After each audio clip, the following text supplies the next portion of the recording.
Bonjour, c'est Dominique. Aujourd'hui, j'aimerais vous présenter une collection de papier. Alors, j'ai fait un haul dernièrement et j'avais oublié celle-là, mais j'ai décidé d'en faire une vidéo juste pour celle-là, parce que je trouve qu'elle en vaut vraiment la peine.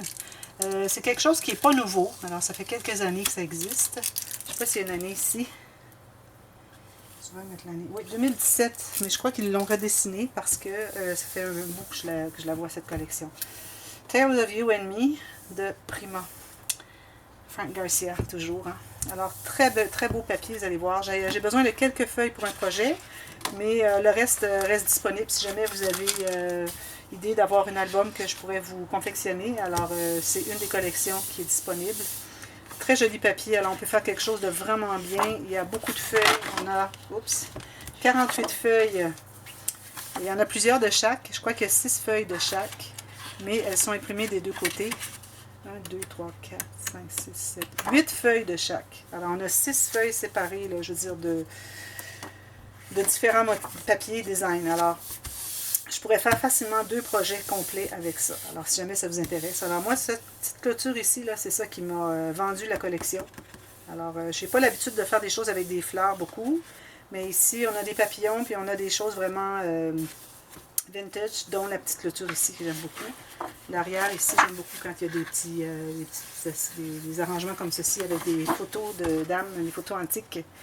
Ici, on a des cartes. Alors, 1, 2, 3 cartes de 7,5 par 10 de direction portrait. On en a une de direction paysage. Et puis, on en a 4 de direction portrait dans le 10 par 15.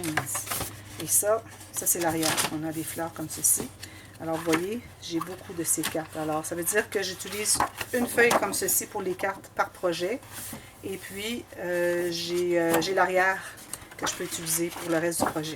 Alors, c'est sûr que les papiers, ça vient un petit peu redondant.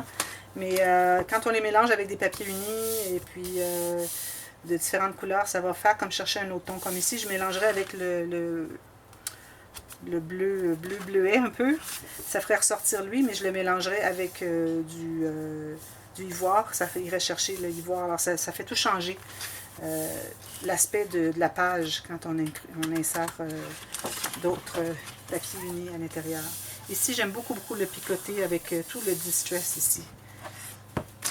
Celle-ci aussi, alors ça, ce qui est bien, c'est qu'on a 4 choses importantes ici. On peut avoir petit ici, grand comme ceci, ici et ici. Alors, on a 4. J'aime bien quand ils font ça. Frank Garcia fait ça souvent. Alors, il y a 4 motifs qu'on peut utiliser séparément. Alors, ça, c'est très bien. Et puis, ça, c'était celle-là. Oui, voilà. Je continue. La prochaine,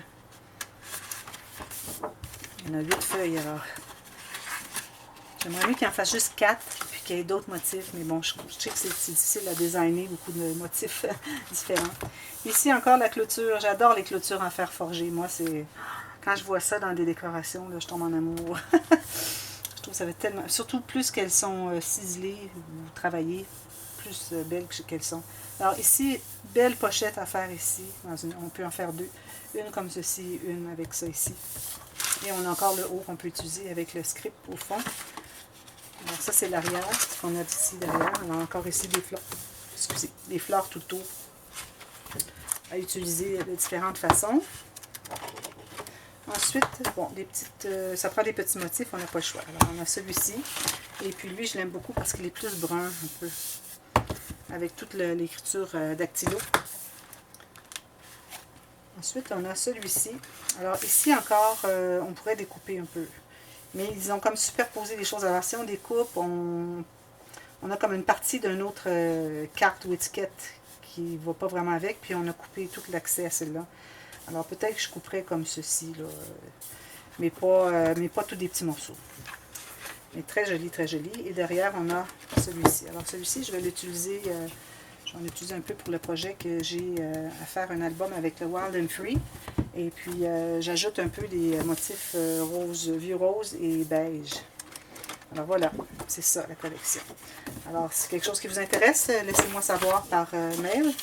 Alors, c'est une collection qui date un peu. Alors, peut-être que ça sera difficile de se la procurer dans un an ou 2 ans. Certainement, ça va être discontinué. Alors, il faut en profiter pendant que je l'ai parce que je ne suis pas certaine de pouvoir l'avoir éternellement. Alors, mais si jamais je vois que j'ai une commande ou deux, et puis là, je vais aller en chercher un autre bloc avant qu'il n'y en ait plus dans les magazines, tant qu'il y en aura.